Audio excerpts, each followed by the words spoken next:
Ça peut dire c'est difficile, c'est à peu près la même couleur. Alors, à l'applaudimètre, s'il vous plaît. Qui pour celui-ci qui est si t'as des points? On n'entend rien. Merci beaucoup. Ok, et qui pour celui-ci? T'as du blanc?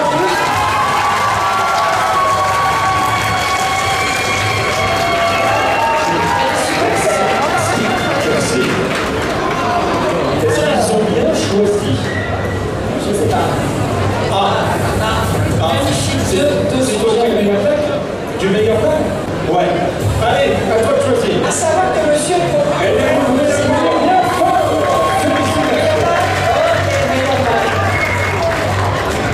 on va garder le mâle et la femelle. On garde le mâle et la femelle. Pour tous les autres, je vous demande de faire les miss et de faire le tour, s'il vous plaît.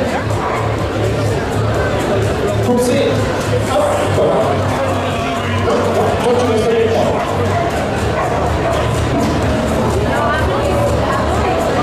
Leur pose pas dessus. Leur pose pas dessus.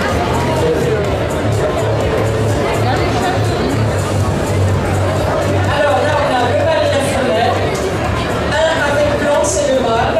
L'autre sans blanc, c'est la femelle. Et il faut maintenant, alors on a le meilleur mâle de l'année, la meilleure femelle de l'année. Ils sont absolument super. Et ça va être ensuite que déterminer. Donc on voit bien là la différence de taille. Oui, parce que ça compte beaucoup le toilettage. Le toilettage, c'est la présentation. Imaginez pas, on n'imagine pas Miss Monde avec le chignon de travers. C'est pareil pour eux, ils doivent être en premier lieu bien toilettés et manipulables. Alors, mesdames les juges, madame la vétérinaire. Ah, le public, d'accord. Alors, allez. Allez. S'il vous plaît, qui voterait pour la femelle là? Qui voterait pour le mâle?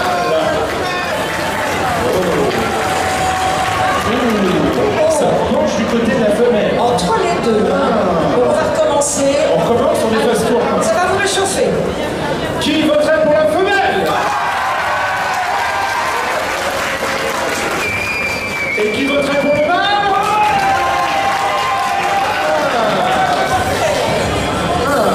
C'est dur.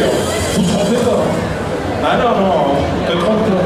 Alors, le meilleur de la race pour cette année, pour ce CGA de cette année, le meilleur de la race, qui a la petite médaille, c'est le mâle.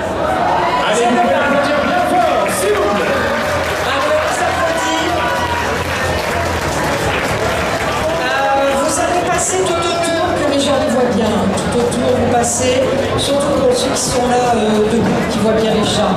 Super.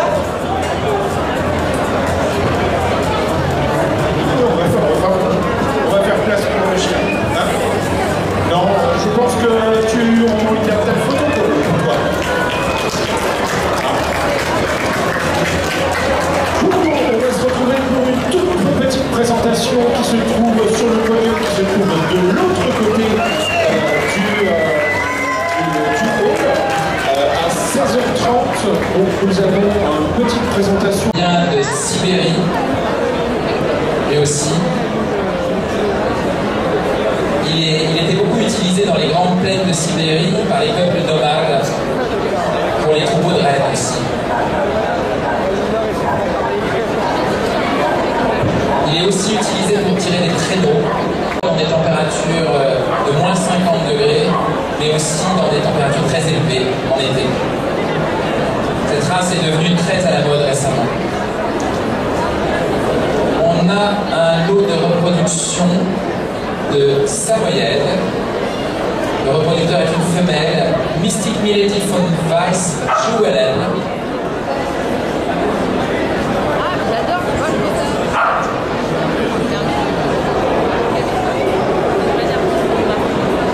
Le Savoyède, chien de traîneau tout blanc, il existe aussi en sable clair biscuit. Cette race a permis de tirer les traîneaux pour l'exploration avec cette petite bouche fendue toute noire, ses yeux tout noirs. On a l'impression qu'il rit, qu'il sourit.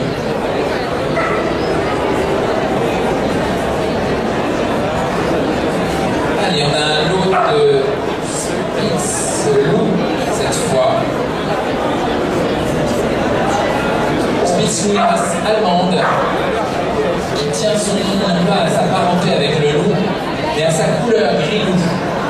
À partir du bord extérieur de l'œil, un petit trait noir qui... Les Français qui sont un peu différents que le système anglais, mais serait-ce que par rapport aux caractéristiques climatiques des zones d'élevage anglaises et des zones d'élevage françaises. En Angleterre, on est beaucoup plus sur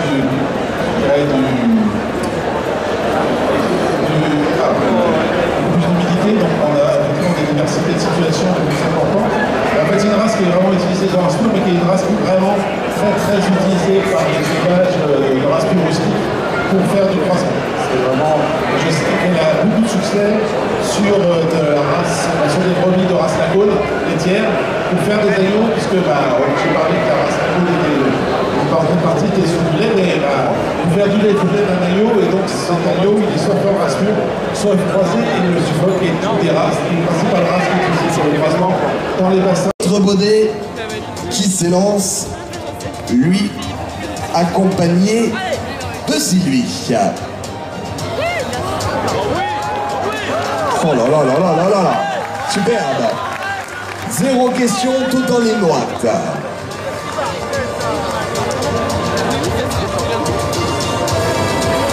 Faut dire que dans le Poitou, si on marche pas sur le chemin, on a vite fait de mettre les pieds dans l'eau. Donc du coup, marche bien dans la ligne droite.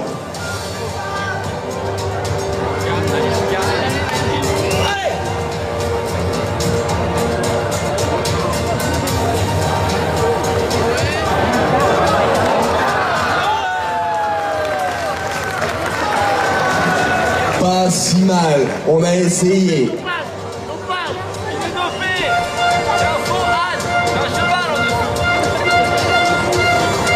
Notre joueuse de poète-poète, mélomane en tout cas, notre Anne, tout va bien. Ah bah voilà, on va avoir un concurrent qui fait le parcours. Y a-t-il des moutons dans le Poitou?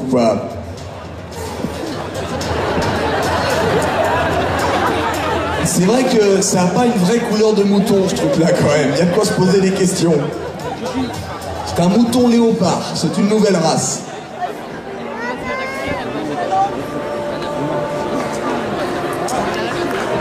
Alors attendez, applaudissez. Ouais, gentiment, le temps de rattraper l'âne, super, c'est bien.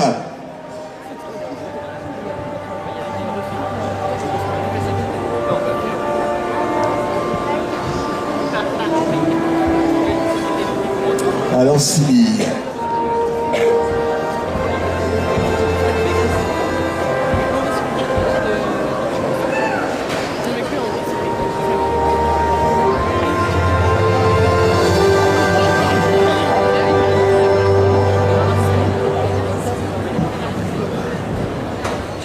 Bon, en liberté, ça ne fera pas, mais une fois qu'on a le contact rassurant de la longe, même si c'est pas tendu, c'est fait. On continue. Le sol pleureur, ça, il y en a. Il y en a dans le Poitou, quoi. De jolis arbres aux branches tombantes. Alors, il est de grande taille, notre Baudet. Vous voyez, par rapport aux ânes qu'on a vues précédemment, là, il va falloir baisser un petit peu la tête, sinon on va avoir un souci au niveau des oreilles. Et puis Sylvie, elle va baisser la tête aussi.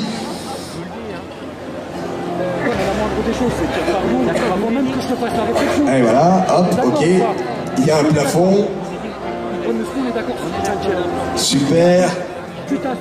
Les poils de mouton, quand on est un Baudet, on se pose pas trop de questions. Parfait, bien joué.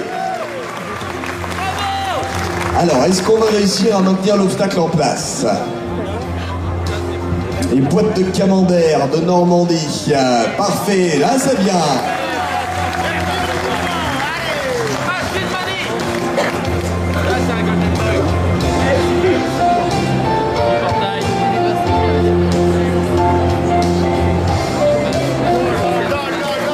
Impeccable, ne pas lâcher le portail, ne pas lâcher l'âne. Bien sortir entre les cônes et rejoindre la ligne d'arrivée pour couper le chronomètre dans un pas dynamique, énergique. jusqu'à la ligne d'arrivée. Superbe. Eh ben voilà un joli parcours.